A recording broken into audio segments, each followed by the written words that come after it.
নানা লুকোচুরির পর অবশেষে ডিসি ইউনিয়নদের জন্য বিলাসবহুল মিৎসুবিশি পাজেরো স্পোর্টস কার কেনার অনুমোদন দিল সরকার, যার প্রতিটির দাম ১,৪৬,০০,০০০ টাকা। আর্থিক টানাপোড়েনের এই সময়ে এমন উদ্যোগকে বিলাসী বলছেন বিশ্লেষকরা। ইমদাদ হকের রিপোর্ট।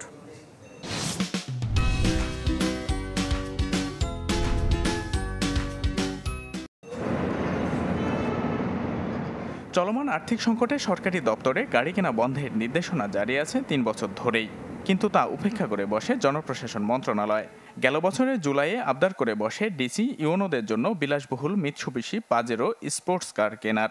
তবে তা নাকচ হয়ে যায় ডলার সংকট সহ আর্থিক সক্ষমতার অভাবে। কিন্তু থেমে থাকেনি জনপ্রশাসন মন্ত্রণালয়, দফায় দফায় চিঠি চালাচালি করে অর্থ মন্ত্রণালয়ের সাথে। গেল ১৫ মে বেশ গোপনীয়তার সাথে এজেন্ডাভুক্ত না করে আবারও উপস্থাপন করা হয় সরকারি ক্রয় সংক্রান্ত মন্ত্রিসভা কমিটিতে।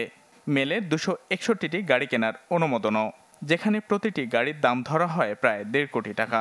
সব মিলিয়ে সরকারকে এই খাতে গুনতে হবে প্রায় ৩৮২ কোটি।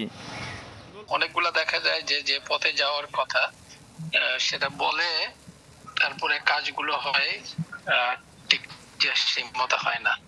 এবার যেহেতু বাজেটও কাটছাট করা হচ্ছে, সরকারি ব্যয়ও যেগুলো খুবই প্রয়োজনীয় না সেগুলো করা হচ্ছে না, এরকম অবস্থায় তো কিছুটা নির্বাচিত হওয়া প্রয়োজন বলে মনে হয় আর কি। জনপ্রশাসন মন্ত্রণালয়ের যুক্তি, জেলা উপজেলা পর্যায়ে নির্বাচন এবং ভ্রাম্যমাণ আদালত পরিচালনা সহ নানা কাজে দরকার মানসম্মত গাড়ি। কেননা মাঠ প্রশাসনে বেশিরভাগ গাড়ির আয়ুষ্কাল পেরিয়েছে ১২ বছর। প্রকল্পের গাড়ি আসে না, পড়ে থাকে, ঘাসের নিচে চলে যায়, ওই গাড়ি বাঁচিয়ে ওকে দিতে হবে, অত সরলে এটা হবে না। যার যা পাওনা তাকে সরাসরি অনুমোদন দিয়ে ওকে দিয়ে দেওয়া উচিত। আনফর্চুনেটলি এইটা করতে গিয়েও অনুমোদন দেয়, কিন্তু অর্থ আসে আরেক জায়গা থেকে। অর্থ বলে অনুমোদন দিচ্ছেন, ভালো টাকা নাই, তো কী করতে পারবে? সরাসরি ক্রয় পদ্ধতিতে সরকারি প্রতিষ্ঠান প্রগতি থেকে কেনা হবে এসব গাড়ি। ১২ বছর পর হলে গাড়ি পরিবর্তন করতে পারি। আমাদের গাড়িগুলোর বয়স ১৭ বছর হয়ে গেছে অলরেডি।